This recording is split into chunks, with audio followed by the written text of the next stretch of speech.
you have these notes, right?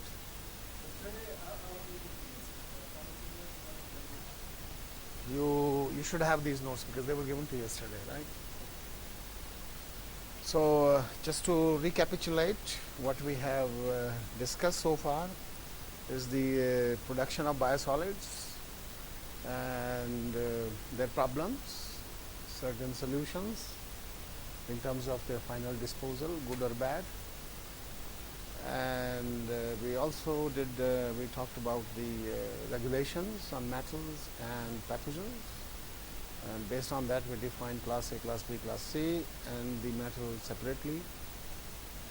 And we also discussed the sludge digestion part, aerobic sludge stabilization, and the role of metals, and then the removal of metals. Now, as I said, that aerobic sludge digestion is used around the globe, especially where the sludge is, wastewater is treated and sludge is produced, Europe and North America. So aerobic digestion is applied indiscriminately. And when we are introducing a new technology of metal removal, because it is compulsory to remove the metals, so it has to be integrated in the plant itself. If you go and tell the municipality that, look here, I have a process which can decontaminate your sludge, and then you will get decontaminated sludge, probably he will say you outrightly no, because he cannot construct another plant for you. Correct? Therefore, we researchers have to think that how we can integrate the new findings or new discovery into the existing facilities with minimum changes or the minimum financial requirements. Then those managers or those who are controlling the wastewater treatment plant, then they can think of it. Okay? And that's what happened to this. Microbial leaching process of metals, as I said, that was very important in Europe, probably less important in North America, but it was important. Okay? So that process was verified in Paris wastewater treatment plant, and the plant ran for about 6 months, and the technology was perfected as a separate unit. But then as we moved further down, so there was problem that how to integrate the metal leaching process into the aerobic sludge digestion process, because that was the process 80% of municipalities were using. So today we will talk about that. Just in a summary, the story is very long, but I have shortened in a couple of slides, probably, I don't know how many, 15, 20 slides. Okay, so let's see. Now, the first thing that we have to define the characteristics of the sludge digestion process, aerobic digestion process.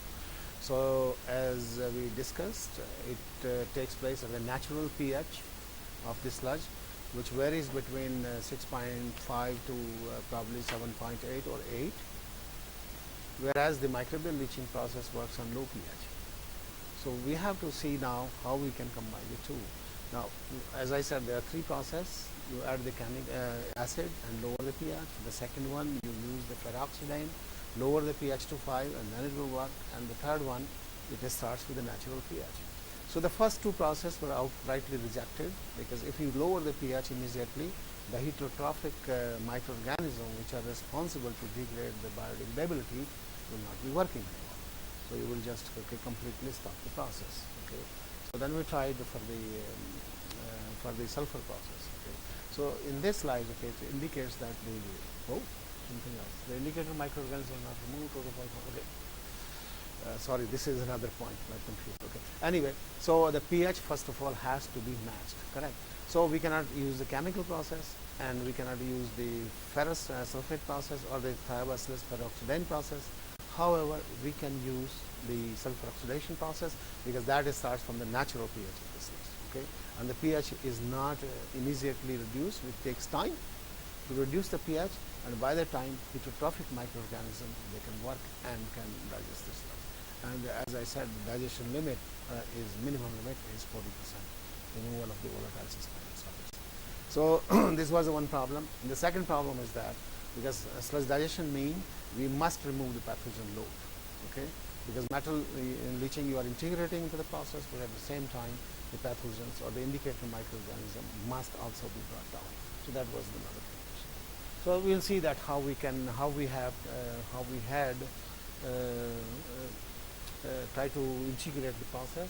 So anyway, these are the ideal solutions. That what I said, that the process should work together, that is in combination. It should work under the same conditions so that heterotrophs can do their job, and also at the same time micro pathogens must be killed and the metals must be removed. So then it will be a so-called the ideal solution. And at the same time, okay, the one point I left is the NPK value, which is the fertilizer value, that must also be retained, because otherwise your sludge will become unfit for the agricultural land. Because why we are doing all this exercise, so that the sludge is used as a fertilizer or as a soil conditioner, which is also very, very important properties. So those conditions also must, or those factors must be preserved. Of course, odor is always a problem, and the odor also should be minimized. And finally, the process should be economical. Of course, there is no economic gain in this technology, because it is a solution to the problem. When we talk of the municipal wastewater or sewer wastewater, so there is no question of economics here. Here you have to do, come what may. You in the economics terms mean what is the least process which will, what is the process which will cost the least money. Okay, like somebody the other day asked me the question. Okay, there is heaps of solid waste. What we can do? Okay, so the answer is again is the same thing, that technologies are there. Okay, but one has to select which costs the least. Okay, and which may have the return. Okay, so that is the philosophy, and that is the sustainability, and the same thing is here too. Okay, so in terms of the process operations and the establishment, it should cost minimum. Now let's just to remind you that again the aerobic digestion is, okay, I have repeated it again, is at pH 7 where the oxidation occurs, and it is converted into CO2 and S2, and residual sludge is 40% less. So by keeping that in mind, we have to combine the two. Now how to combine the two? Now it is explained here. Okay. So the biosolids, they enter into the reactor, okay, without having any change in the configuration of the existing reactors. They are exactly the same. So normally the digestion is responsible for the neutrophilic and the acidophilic heterogeneous microorganisms. Okay. When we started this work, we didn't know there are also acidophilic microorganisms or heterotrophs, which are also responsible for degradation of the process, because there was no such research existing at the time. Okay, there was no information on that. But as we continued our findings, then we find out that that there were also certain acidophilic microorganisms, heterotrophs, which were also capable of degrading, but at a certain lower speed. Okay, so this was to our advantage to develop the process. And then, okay, so basically here the two microorganisms or two types of microorganisms, they go side by side. And the sulfur bacteria, you can actuate them anytime you add the sulfur, or you can delay the addition of sulfur into the sludge. Okay, let's say if the process takes about 3 days, okay, let's say 48 to 72 hours, so you can delay it by 6 to 7 hours or 10 hours. Let the aerobic digestion go by itself, and then you dump the sulfur. Okay, because you don't need to inoculate, you don't need to do extra thing. You have to add 2 to 3 grams per liter of the sulfur with 25 grams per liter of the solid. So that we use this to easily. Okay, so we did that, and then finally what happens? So then it goes to a solid liquid separation, and then you'll have the decontaminated solids, and then you go for the neutralization. Correct? Now here is just to let you know that what happens in the process. So initially, if you dump the sulfur just at the 0 time, the pH has a tendency to increase. Okay? pH is 5 here, pH 5, because some of the wastewater sludge in Quebec City, naturally their pH is 5. Okay? But the pH normally will be around 6.7 to 7 or 6.8 to 7. Okay? So that's another advantage, will be advantage, because the heterophilic microorganism will be growing at a higher degradation rate. But here they grow at the lower degradation rate, but still, so this is the best example that we can meet the criteria of 40% sludge reduction. Correct? So that's a different solids concentration, that is suspended solids, 12 grams per liter to around 49 grams per liter. At 50 grams per liter, this sludge becomes a paste, and it's very difficult to aerate, so therefore this was the maximum value you could use. Okay? And then to reach that 50 grams per liter also, you'll have to add a lot of polymers to thicken the sludge. Yesterday you saw the thickener, correct? In the plant when we were there. There was a thickener. When we were going at the extreme left, okay, there was thickener. So you collect the sludge from the bottom, which has somewhat about 10 to 15 grams per liter solids concentration. So you can see that the behavior of the pH at high solids concentration, first the pH has a tendency to increase, and then ultimately it decreases. So whatever the acid is produced during this time, like for example here to here, okay, let's say in the first 4 days, this is the time in days. So in the first 4 days, the time, okay, pH, the acid is produced, right? But acid is consumed by the solids, and the pH in fact is increasing. Then there is a lot of hydrolysis of the cell biomass, which releases the protein, and those proteins are consumed. So those that is and the amino acids are also consumed. So that is responsible to increase the pH of the reactor. Unless you or until the time you produce sufficient amount of the acid in the system, and then the pH starts decreasing. Okay, and that's a function of the solids concentration here. So if you take the lowest concentration here, so the pH immediately start decreasing, because there is not enough material to neutralize the acid, and there is not enough protein available after the cell breakage to increase the pH. Right?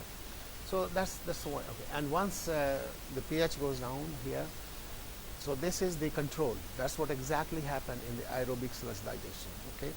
So this you see that, okay, pH increases from 5 to this due to the same reason, but here because no acid is produced, so there is no, it's just simply acid is being neutralized, but there is no decrease of pH. Okay.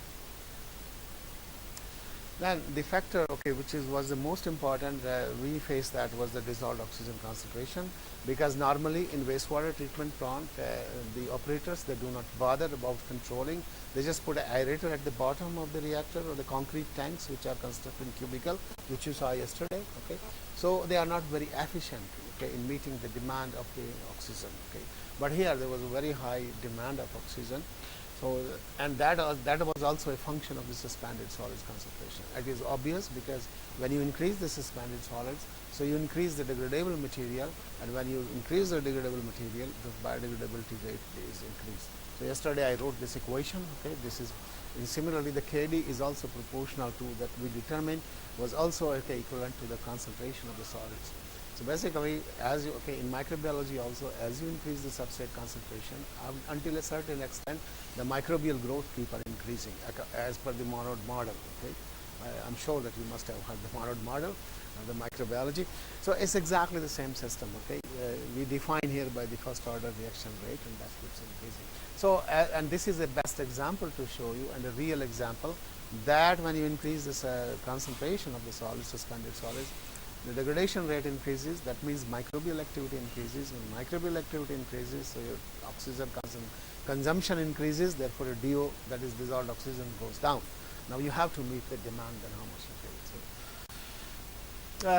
Now, okay, degradation of solids. Here the volatile solids, and here the volatile suspended solids. You don't see much difference. The lines appears to be horizontal, but don't worry. It accounts for the 40% of the reduction of the solids, but it takes quite long time, 10 to 15 days. But this is a routine process of aerobic sludge digestion in any of the municipal plant all around the North America. That is including Canada, America, and Mexico. So basically, once it does, so you meet the criteria for. Now this diagram is very, very important diagram. It's not a simple diagram. This is a result of almost more than 1,500 experiments, okay, in the lab, in pilot plant, and in the pre-commercial scale. And then this equation and this data have been derived through the mathematical modeling. And we have a publication on that. And if you are interested, certainly I would like you to read that paper. I'll come down that. Okay, so basically here is the Kd here. The Kd, you see that Kd keeps on decreasing. Kd means the first order rate reaction constant, correct, or the degradation constant. So when the pH was high, Kd was high. Okay, and then as the pH decreases in the system, it keeps on decreasing. And that was to our surprise, that when even the pH is 1.5, degradation is occurring. Okay, So it was probably 10 to 20%, but it's still doing. So we were curious to know what exactly was it and what it was doing. Okay, because we had no report that there are acidophilic heterotrophic microorganisms which can grow at low pH and degrade this material. So we went through a lot of microbiological programs, almost 2 years of research, isolated some n number of microorganisms, typified them, and checked their degradation capacity and everything, their respiration rate constant and everything. So it was a long research. We have published some almost 10, 15 papers on that. So, but this is a total sum of that research. So that means, okay, and we can, based on this now, based on this information, we can design the reactor which can operate simultaneously for degradation as well as the metal leaching. This is the reference of that article I'm just mentioning. If you read that article, it is very, very good article. It was written by Dr. Tyagi Krishnan. I think he is still head of the department of biochemical engineering, biotechnology in IIT Delhi, and that time he was my postdoctoral fellow. By chance, he was also my student when I was teaching here in IIT before leaving to Canada. He's one of the greatest biochemical engineer I ever came across in my lifetime. So if you have time, so you just go through this article. This is one of the best articles. And as I said, okay, this takes into account all our experimental work, including more than 1,500 experiments. Now, SSDML process, in different conditions and different sludge, because when you test a process, you just simply cannot have a sludge and then say I have a process. You can publish a paper, it's fine. You can get your master's degree, you can get your PhD degree. But when you go for an industrial process, then you have to see the variability of the process. What is because different wastewater treatment plants, they operate in a different way. They produce the sludge of different characteristics. So if your process is applicable to everything, so that's what you see. So here are some of the results here of the different wastewater treatment plant. These are SCBV. They are the name of the wastewater treatment plant. So like SC means St. Clair. I'm trying to remember. BV is the Boswell, and BL is the Black Lake, and CUQ is the municipality where I live, the Quebec City. So now here is the type of sludge. So these are all secondary sludge, because they are normally that is the most vulnerable to contamination and the digestion and putrefaction. So this is the degradation of VSS and VSSB. So VSSB means biodegradable VSS. So in this simultaneous process, when the metals were leached out, the VSS removed was between 51% to 58%, which is quite high, correct? Because as I said, that the criteria is how much? How much we require for the criteria? 40%. Right. Okay, thank you. Remember that. So here you see that process is more efficient than the conventional digestion process. Now, why it is more efficient? Can you think of why it is more efficient? Can you think anything? Any one of you? Okay, anything else? You cannot think of anything? Okay. So it's just, imagine, because the acid is being produced. So what the acid will do, it will break the cell wall. It will hydrolyze the cell wall. And it will release the intracellular, which does not happen in case of the conventional process, because there is no acid there. So it's just endogenous, simple endogenous respiration, but it is here the fostered endogenous respiration, because acid is produced. Of course, acid is being produced for something else, but at the same time, it does hydrolyze the cells, and that's why this degradation is very high. In the same time, and at the same time, metals are leached out. Then the same thing here, the temperature impact, as we always talk about, because for us the temperature is very important, because during the winter time the temperature goes very low. So here's 8-10 degrees, so naturally it's a function of temperature. So at 8 degrees centigrade, that is in the month of January, so we'll have to give the extra time in the reactor so that the sludge is digested and it brings down to 40% of 40% of the degradation. However, what is this important is also that volatile suspended solids, biodegradable, they are removed up to 49-50% of the minimum. So that's because this volatile suspended solid, as I said, this is an index, but the real culprit is the biodegradable solids. They will be producing reducibility, they will be attracting the vectors. So if they are reduced up to 50%, the sludge is stabilized. Okay, that's again as an incorporation in the rule of register 503. Okay. Now here is the different sulfur concentration, because now this was also a very important point, because if we add more sulfur, then what will happen? Can you imagine? If you add more sulfur than required, what will happen? pH will go down. It will keep on producing the acid. And then also sulfur also, of course, is not very expensive, but why do add unnecessarily the high amount of sulfur? pH will go down, and then you have to neutralize the sludge. After decontaminated sludge, you will have to neutralize. So it will cost you more. So basically that was, but anyway, we found that the 2 grams per liter of sulfur as a rule of thumb could be used throughout the process. Now here are the pilot plant results. So these are the lab fermenters, okay, 20 to 50 liters here, and these are the pilot plant results, which was operated, if I remember exactly, for more than 8 months, okay, continuously before we moved to Paris wastewater treatment plant to apply the technology. Okay. So here is the same story. The biodegradable suspended solids, they get degraded to a very high concentration. Now, okay, the next factor is, okay, we are talking about aerobic sludge digestion and the metal leaching. The goal is reduce the solids, reduce the pathogen, reduce the matter. Correct? So the first goal is met. That means our suspended solids are degraded to the required level. Now what happens? What is happening to the coliforms and the other? So second point is here. Okay.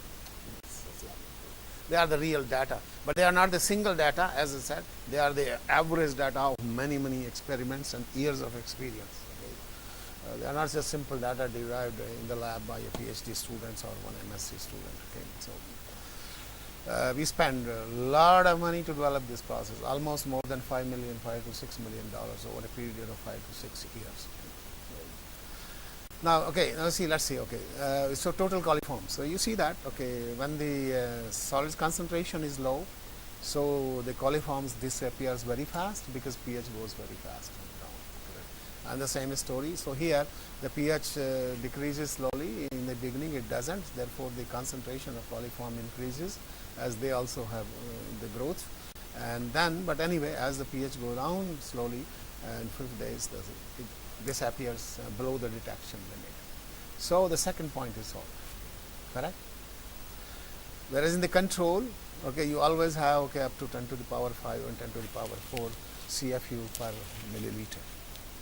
So basically, of course, as for the recommended limits are concerned, so we have to always compare with that. But in this case, in the SSDML process, is below the detection limit. So it's a class A sludge. As per the US register US EP register 503. You remember class A, what was the limit? For pathogens, what was the limit? At least 1% below the detection limit. The concentration of pathogens, coliforms, total coliforms must be below the detection limit. That was the class A sludge. Okay. And that means, okay, as per those rules, this generate class A sludge. Correct.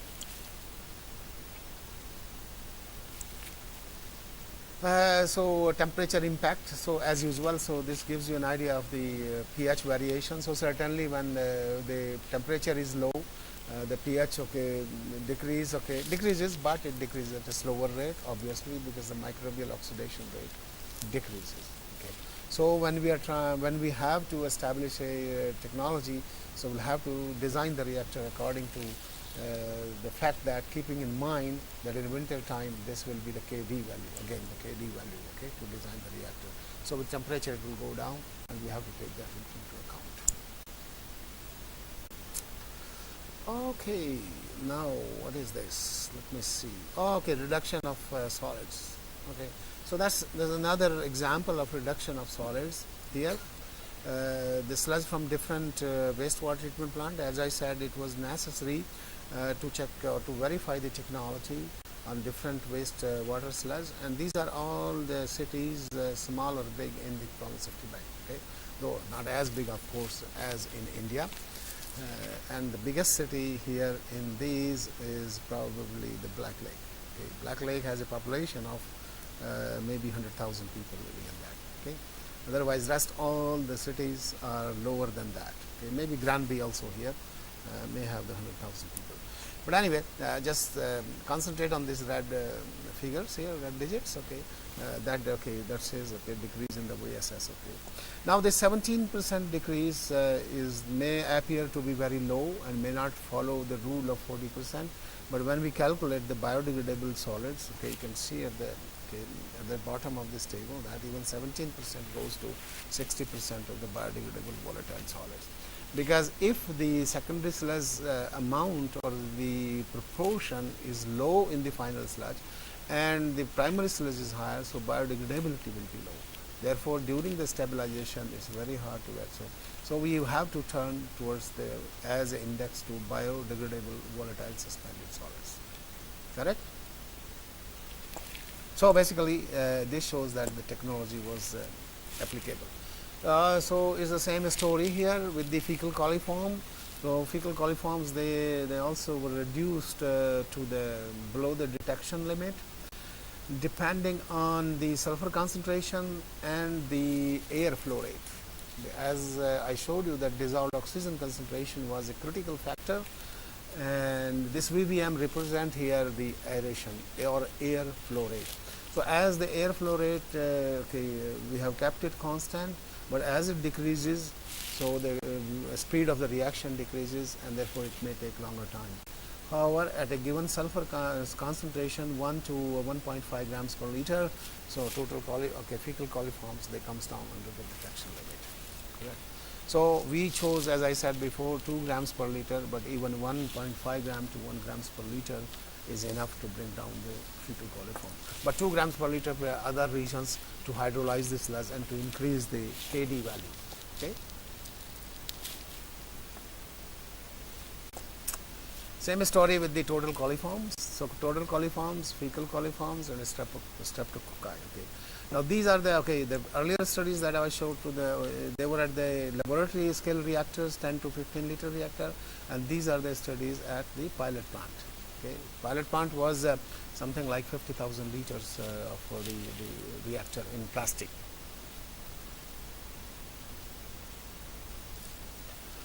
The same story, variation of indicator microorganism after 5 days of SSDML process. The last column, if you see that, okay, so it goes, all of them, they go below the detection limit. We say that 98.1%, 99%, but in fact, that is all the concentration below the detection limits. Now, okay, this is the enumeration of the acidophilic and non-acidophilic bacteria. But this is here. So in blue they are the acidophilics, and in the red they are the less acidophilic. Less acidophilic, normally there are 2 types of strain for Thiobacillus: Thiobacillus thioxidine and Thiobacillus thioparvis. Okay. The Thiobacillus thioparvis starts growing at pH from 8, even 9, and then it brings down the pH to 4 or 5, and then it stops growing. But the Thiobacillus thioxidines, then it takes over and brings down the pH to 1.5. Okay, so this was a combination of these 2 strains. We isolated those 2 strains and typified them, and all these results are reported in a patent because this is a patent to the process in this. Okay. So basically, during the first stage, so less acidophilic are doing the job, and the heterotrophic microorganism, they are also doing the jobs to degrade the sludge. Same story for the fecal coliform at the same temperature of 10 degree and 30 degree. Of course, 30 degree is very fast, but 10 degree is very slow. That means, okay, we have to give the higher retention time in the reactor. Same thing, destruction, these are in pilot plant, fecal streptococci. Now, this is the increase in temperature. Increase in temperature may not be important in Delhi, but if you do not extract the heat, then temperature rise can disrupt your process. But for me, because the temperature, ambient temperature is low, so heat will be transferred very fast to the environment. Okay? Especially in the month of January when the temperature is very, very low, -30. So this heat will be generated, but it will go out of the reactor. So this was when we were operating the reactor during the summertime, that is the month of June and July, where the temperature remains most of the time 20 degrees centigrade. Nowadays the temperature must be, I think, 25 degree, 25 degrees centigrade. Okay, it's very, and the day temperature goes 30 degree or 31 degree, there is, okay, within 12 hours there is a thunderstorm. So the temperature hardly goes above 30 or 31 degrees centigrade throughout the summer. It's very pleasant. It's another Kashmir, okay, Kashmir Valley basically. Okay. So this pilot plant was operated sometimes during the month of May, June, July, and but the temperature increase was substantial. The temperature of the input biosolids was about 15 to 20 degrees centigrade as it came out from the wastewater treatment plant directly. So it was the reactor, the pilot plant reactor was directly placed into the municipal treatment plant, and that was piped through their direct connection, and so therefore the temperature was exactly the same as it was coming out of the wastewater treatment plant to simulate the conditions, not exactly the same, but nearest to the same conditions. Okay. So that's an added advantage for those who are operating in a little bit cold climate, as well as also in temperature is cold in during the winter here in Delhi also. I think how much temperature is going down nowadays in January? How much is temperature? How much? 4 or 5, okay, yeah. Yeah, in my time it was, when I was studying in school, that time it used to go to 1 or 2 degrees centigrade. So we used to see the frost, okay. I still remember when I go to the school in the morning, because my school used to start at 8 o'clock, I had to travel by DTC bus. In those days it was DTC, right? So when I go out and I see the frost and under something, okay, like the tree branches and things like that. So it was very cold that time. But as the climate change is occurring, so the temperature is going up. As I said yesterday, that when I was here, the temperature, maximum temperature of Delhi in IIT was 40, 40.1, 40.2, was never 41, okay? But nowadays, as you told me yesterday, it's 47. So that means there's a net impact on climate change. All right, so so our pathogen story is correct. Our metal story, have we done metal story? No, not yet. Our degradation story is correct. So at least 2 points are correct. Now here is this filterability of this sludge. Filterability is improved. As I showed you yesterday, there is a graph there that R0.5, that the resistance to filtration keep on decreasing. Yesterday you saw the filter press, correct? In fact, that R0.5 is for that filter press, exactly. So higher is the R0.5. That means what will happen basically, I don't know if you remember, but there were Michelin cloths at every step, right? Those Michelin cloths, they get blocked and they create the resistance.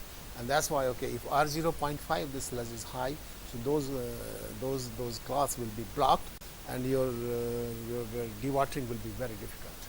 That's why we have to bring down the R0.5 and to see what we can do. So basically that is done by either addition of pH or by addition of percol. Percol is a polymer, okay, or by some kind of polymers. But here in this case, because pH goes down, cells are neutralized, cells are hydrolyzed, so basically you don't need that much polymers, and the R0.5 is reduced, as I shown yesterday. So that's a big advantage of that. And exactly in our pilot plant, we use exactly the same type of filter press, almost of the same volume, because it's a very, very small filter press. If you go to a wastewater treatment plant, it will be very, very big filter press, and also there will be many of them, okay, at least 4 or 5 in a row, operating parallelly. The solid concentration of dewatered sludge goes to 24 to 30%, so that's not bad, because normally is the same range, 20 to 25% in the control sludge. Less consumption of polymers, certainly, as we have discussed, R0.5 is low. Fertilizer value is retained, 87 to 90% nitrogen, 68 to 75% phosphorus, and 100 to 125% potassium. Why potassium 120? Because the solids are degrading. Okay, so concentration increases, and they are leaching out less in the supernatant, whereas phosphorus is leaching out more. That's why its value is low. Similarly, some part of the nitrogen is also leaching out. However, it retains the fertilizer value to a very good level, so that it's not affected. Odor control. Odor is a very big issue, correct? Somebody was asking me a question, the odor meter. Okay, this is our odor meter. Okay, well, how we did? Okay, of course, there is no quantification of the odor. And one of my colleagues, Dr. Jim Neisel, Professor Jim Neisel, he's working at McGill University. In fact, he's the vice president of the university at this time. But he has been working on this issue, and he's trying to develop the mathematical model, taking into account by measuring those reduced sulfur compounds in air and by measuring the mercaptans. So he's trying to smooth that model, but I don't know how much time it will take. And based on that model, then we'll be able to predict the order quantitatively. Okay? There are not many people in the world working on that type of problem, and I know not more than 2 people working on that. But if that model is quantified, then probably we will have this some kind of quantification of this. But how we do at present?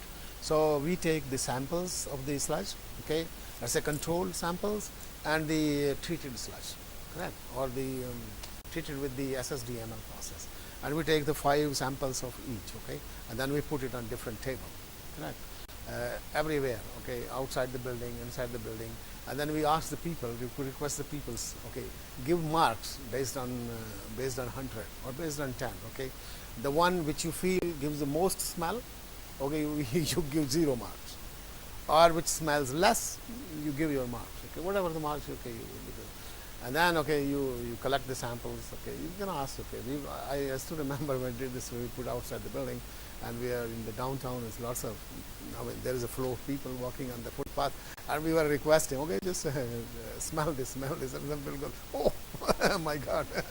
Anyway, so people were participating, and and then we found that the odor control was a very good way in case of the treated sludge. Now, why it was good? Because sulfur compounds were oxidized by Thiobacillus strain. So that reduced the pollution load, and therefore the odor was decreased. Correct.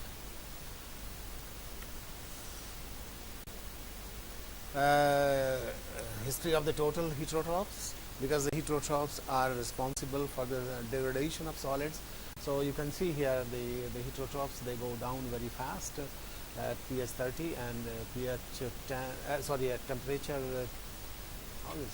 there is a mistake here, pH cannot be degree centigrade, right? It's a temperature, sorry, okay, please correct it, it's my mistake. Temperature 10 degree, temperature 30 degrees centigrade. Okay. So heterotrophs, they decreases that sharply at high temperature, because Thiobacillus also increases sharply, and therefore pH is decreasing sharply, and that is the reason that total heterotrophs goes down very fast. Okay. But in a controlled process, there is no problem.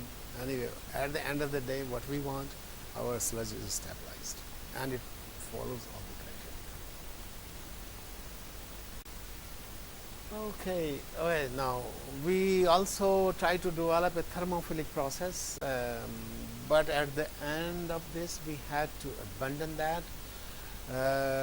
Because our rigorous research over a period of many years established that thermophilic microorganism or thermophilic sulfur oxidizing microorganism were not present in sludge. Unfortunately, we isolated only one strain, because if you talk about the mesophilic Thiobacillus, they are full in sludge.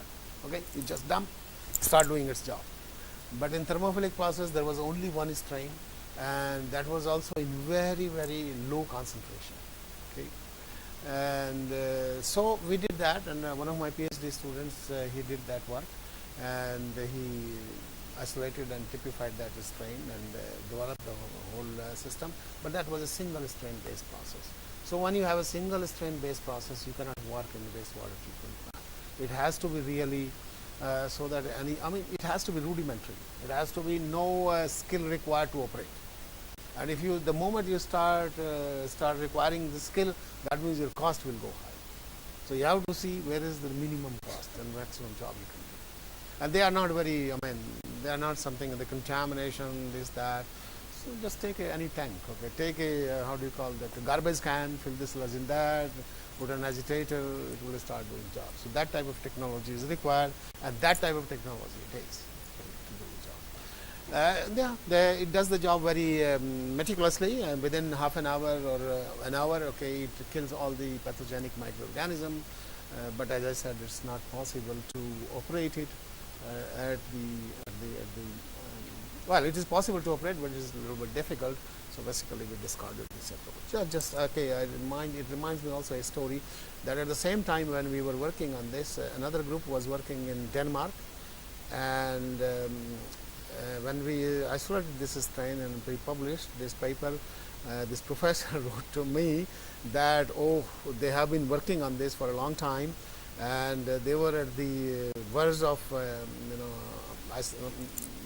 how do you call that, genetically typifying that and publish paper, but you already published. So can you please acknowledge our name at least in the footnote of your paper that this group was also working, because this was the only strain in sludge, whether Europe or North America. So those poor people, I don't know what happens to them, but their research was shut down, okay, just because there was nothing else. So it's just a story, it reminded me. And then I asked my students, because the paper was already published, and we wrote to the editor, but anyway, we could not do much about that. So we discussed this point yesterday. Now, when you have the metals in solution, they come out in the leachate. Okay. So they are removed by either through precipitation directly or through by cationic polymer, or they can be done also by EPS. Somebody was talking to me EPS, right, yesterday, extracellular polysaccharides. Somebody was talking to me extracellular. Okay, anyway, no problem. And the extracellular polysaccharides exist also in sludge, so that can also do a wonderful job, having the very, very low cost. Okay, and then the metals can be separated. Metal sludge is here. Either it can be disposed securely in the landfills, or the metals can be recovered. Okay. One of my colleagues kept on working on that, and he developed a process to isolate, but this is not very economical process. Okay. Because this is now, when you record the metal, you have to sell the metal. So there comes the economy, hard economy. Okay, there is no compulsion that you recover these metals, but because you have an option to dispose. So if it is costly, then nobody will isolate these metals to sell in the market. Okay. So there was no market for that. But market is there, but the economics is not there. So we shut the down process over there, and we said, okay, fine, send it to the landfills, in secure landfill, and return this pernatant, which also has some minor quantity of metals in the green box, those green one, and that will be absorbed onto the sludge. Okay. I think that's it. Economics aspect. So let's see. As I said, the economics, there is no economics in wastewater treatment plant. It is relative. Okay, one process costs less than the other, but at the end of the day, somebody has to cough out that money, because that is going to be spent. Okay. It has to be a tax dollars from someone. Some people have to contribute for it, otherwise this money is not there. So basically, we have to do a choice which costs the least, and this is the story about that. So you see that, okay, let's say A, B, C, D here. A is the aerobic digestion here, correct? And the agriculture land application. So this is something like $350 to $400 per ton of this sludge. Correct. Now the acid addition process goes that here. Okay, so if you want to have the metal leached out, and then incineration cost comes here. Okay, and if you go for SSDML process, this is here. Correct. So basically, the C is the agriculture application directly. Okay, if you do not do anything on the sludge. So basically, as I said, it's relative. So basically, if you see the total one, and then okay, including the agricultural land application, the cost of the SSDML process is the lowest. And that is why this process was attractive, and of course, because it was decontaminating from the metals, right? Then just to give you an idea, of course you are not the engineer, I know that, but how it is distributed. I'm sorry, this transparency, this slide is in French, but I will try to explain you. Okay, here the travail is the manpower. Okay, so black is the manpower here, 18%, and this is the chemicals required, which are the 6%, and this is the operational cost in blue, which is about 3%. The energy input is about 10% of the total cost, and the depreciation and the interest is about 40% cost. Right. And oh yeah, you can take note, please. If you want me to repeat, I can repeat again here. Travail is the manpower. Produit chimique is the product, chemical products. Then it is the operating cost in blue. Red is the energy, and this one sky color is the other cost, others, which are not included in that, and the depreciation and the interest. Okay, no color. This I have already discussed with you. So many wastewater treatment plant in Europe as well as in North America. So there is no need to take it again. There is a okay. Merci, thanks. Merci in French. Thank you in English. Right now, it's okay. So it's 5 minutes. We can move to the next one. Okay. Maybe we can take quick question if there are one or two.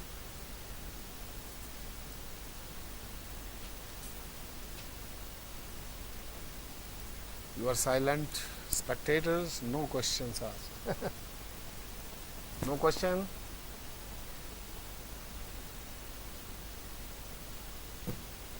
Okay, all right.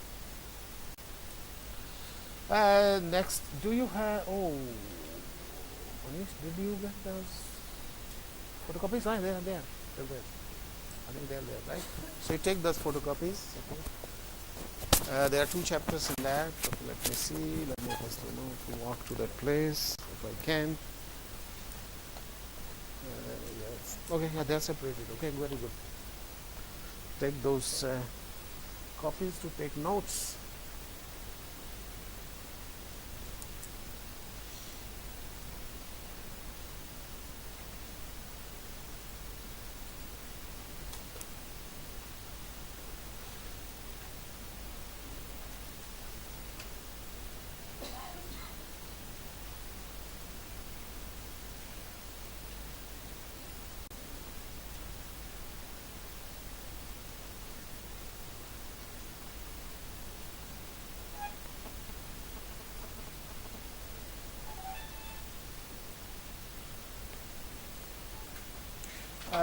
I think I will not go through all those composting because I presume that you already know what is composting. Am I right? Correct? Somebody can raise the hand who does not know about composting or never had a course, huh? Yeah, okay. Someone? At least one? So I will leave you to read those notes because I want to skip. We are running very far behind than I guess to complete the things. But I would like to mention a couple of points which are very important, and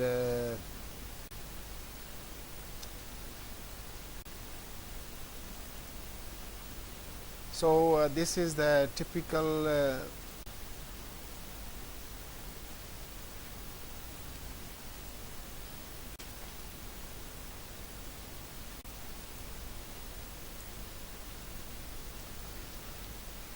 this is the typical temperature profile during composting. All of you, I hope, agree with me. Initially, there is a mesophilic zone and high rate composting. Then the temperature goes maximum to around 70 degrees centigrade, and then it starts cooling. And during when the temperature is very high, so there are thermophilic microorganisms, they proliferate. And those bacteria are removed or killed. And most of them, those which are spore forming, so they form spores and they have their survival. This is not there? You don't have it? Should be. So there must be two.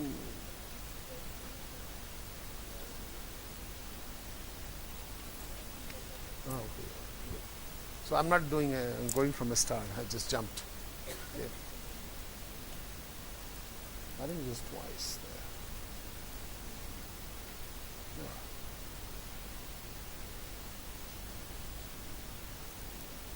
Yeah. Okay, good.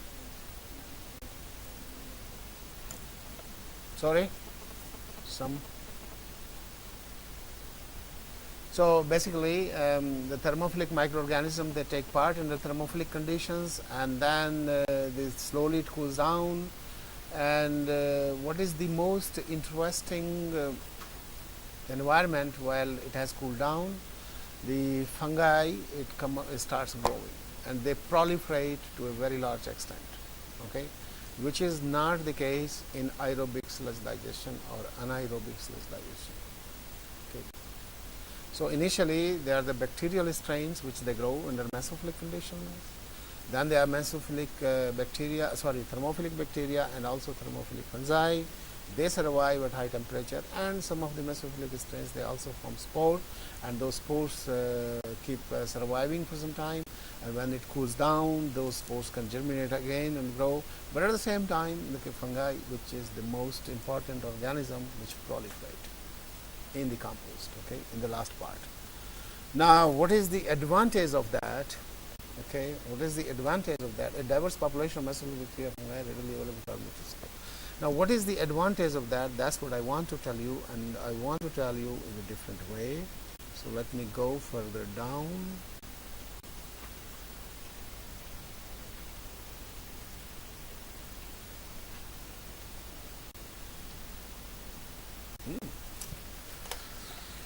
Where am I? Lost. Just a minute.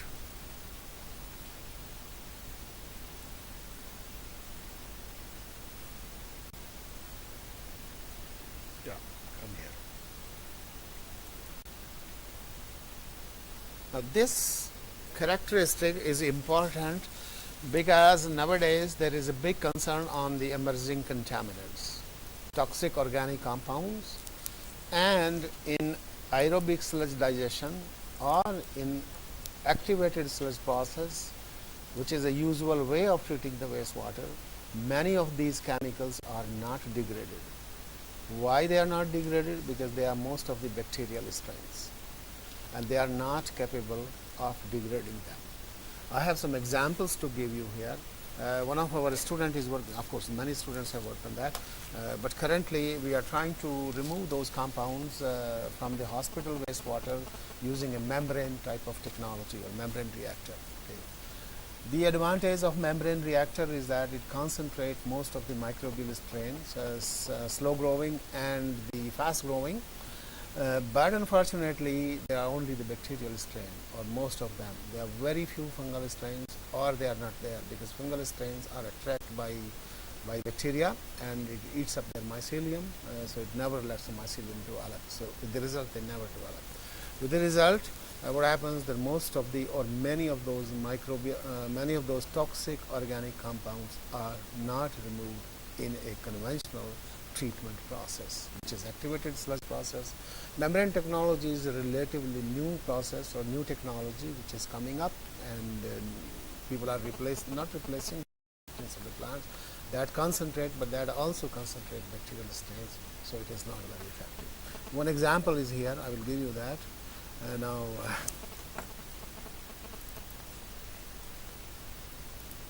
so we were testing the 5 toxic organic compounds which are very prevalent in hospital wastewater, and the one is ibuprofen and carbamazepine. Okay, so you see that as the time goes, in the first 6 to 8 hours, the ibuprofen is degraded, but CBZ is not degraded. In fact, it increased. So we have no explanation why it increased, but it has to do probably the sampling through LC-MS equipment, but the result is that it is not degraded. Okay. Similarly, here the estradiol is degraded very fast, and but venlafaxine also is not degraded. So the problem is what we can do. We cannot do anything. So they goes there. Probably they are adsorbed onto the sludge, and then the sludge goes through its aerobic digestion process, which is again a bacterial oxidation process, which does not happen. So that is the advantage of composting. I do not have any results so far, and neither I could get from the literature, but certainly the fungal strains which are proliferating in the last part of the compost process, okay, and there are many of them, including trichoderma and many others, okay, those fungal strains have the enzymatic system or the enzymatic machinery to degrade these compounds. Unfortunately, these fungal strains cannot be grown in the wastewater treatment conventional processes. Therefore, the compost has an edge over these technologies. Okay. So basically, once we have the sludge, so probably one can think of that's the cheapest process also, composting and then removing those chemicals. Okay. So that's one of the biggest advantages. Well, these are not the final conclusion. These are pre-conclusion on those compounds. So the maximum 24 degrees centigrade, ibuprofen 78%, minimum 28 degrees centigrade 15%.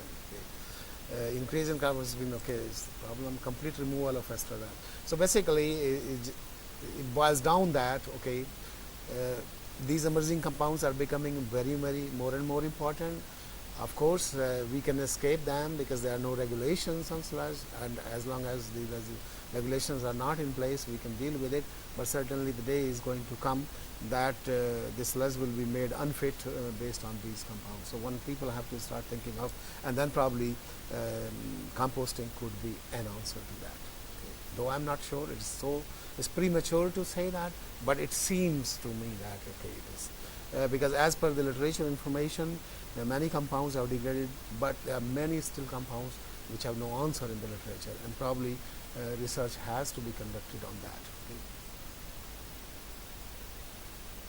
That's it I want to say.